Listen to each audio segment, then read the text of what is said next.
Rəbbin göz bəbəkləri, Rəbbin sevimliləri, Rəbb hər birinizin içində o qədər imanınızı böyütsün ki, siz o imanla həqiqətən də dağları aşacaq qədər imanınız olsun. Amin ya Rəbbim.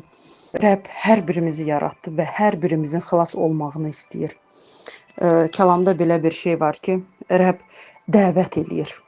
Dəvət olunanlar çoxdur, amma seçilmişlər azdır kəlam deyir. Niyə? Çünki Rəbb hər kəsi dəvət eləyir. Öz süfrə arxasına, öz evinə hər kəsi dəvət eləyir. Amma mən orada qalacağam bir qonaq şəklində və yaxud da evlad kimi o evin içində qalacağam, onu mən seçirəm. Bu mənim seçimim olur. Rəbb hər birimizi seçir. Rəbb hər birimizə görə çarmıxa getdi. Rəbb hər birimizi sevir. Amma biz seçirik. Biz Rəbblə qalmaq istəyirik və yaxud da biz sadəcə bir qonaq kimi Rəbbdən istifadə edirik. Lazım olduğu vaxtı. Sonra da yadımızdan çıxır Rəbb o harda olduğunu. Ona görə də bəli, seçim hər zaman bizimdir. Həqiqətən də biz Rəbbin evladı olaraq, onun evində əbədi olaraq qalmaq istəyirik və yaxud da biz sadəcə bir dəvətlilər kimi, qonaq kimi hər zaman Rəbbin yanına gələcəyik, gedəcəyik, gələcəyik, bizə sərf elədiyimiz kimi. Ona görə də həqiqətdə bu seçim hər zaman bizim əlimizdədir. Heç kəs bizim əvəzimizi seçə bilməz. Mən hər zaman bu sözü deyirəm. 12 dənə Həvvari var idi. Amma heç biri Yahya kimi ona yaxın değildi. Çünki Yahya özünü sevdirdi. Rəbb onu sevmədi. O özünü sevdirdi. Eynən, baxın evdə də eyni şey baş verir. Evladlar arasında həmişə bir evlad daha çox sevilir. Və bu yenə də bizdən asılıdır.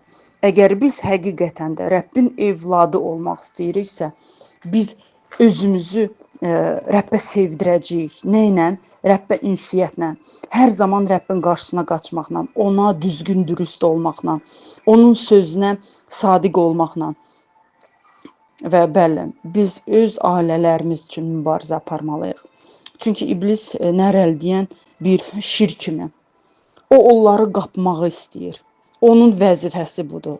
Cəhənnəmə gedən özünə dost axtarır. Belə bir deyim vardır. Və həqiqətən də bu belədir. O cəhənnəmə gedir və o özü ilə aparmağa adamlar axtarır. Və bu dünyanın insanları çox təəssüf olsun ki, onlar yalana daha çox uyurlar, nəyə ki həqiqətə.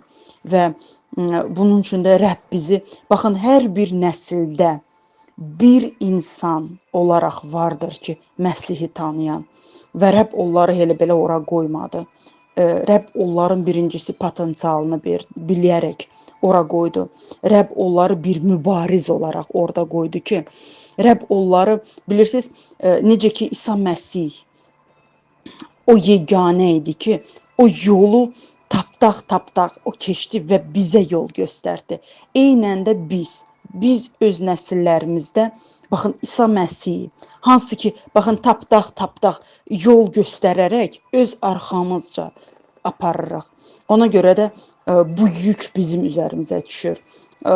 Bu, necə deyərlər, bu mübarizə bizim üzərimizə düşür. Amma inanın ki, əgər biz axıra kimi getsək, əgər biz o yolun üzərində dayansaq, mübarizə aparsaq, ağır olsa da, çətin olsa da, bəzən başa düşülmürüksə, bəzən qəbul olunmuruq, bəzən rədd olunuruq, bəzən ümumiyyətlə bizi heç kəs nə dinləmək, nə eşitmək istəyir.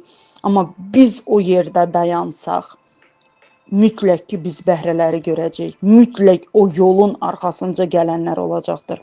Min şükür olsun. Çünki Rəbb deyir ki, sən xilas oldunsa, sənin bütün evini xilas eləyəcəm. Bu insan sözü deyil. Bu Rəbbin sözüdür. Əgər bu söz deyildisə, deməli burada nöqtə qoyulur və bu sözün gücü o qədər böyükdür ki, sadəcə bizə inanmaq lazımdır. Biz bəzi yerlərdə inanmadığımız üçün, bəzi yerlərdə çox tez ruhdan düşdüyümüz üçün, bəzi yerlərdə hər şeyi buraxdığımız üçün biz yarı yoldan təzədən qayıdırıq və təzədən başlayırıq. Yarı yoldan təzədən qayıdırıq və təzədən başlayırıq. Amma mübariz olmaq lazımdır. Yıxılsaq da, dizlərimiz qanasa da, qollarımız qanasa da biz bu yolu getməliyik ki, çünki Rəbb bizi bu yolda bilərəkdən qoydu. Bilərəkdən qoydu ki, bizim arxamızca, bizim nəsillərimiz, bizdən sonra gələnlər cəhənnəm odunda yanmasınlar, əbədi həyata qovuşsunlar və həqiqətin nə olduğunu bilsinlər. Amin.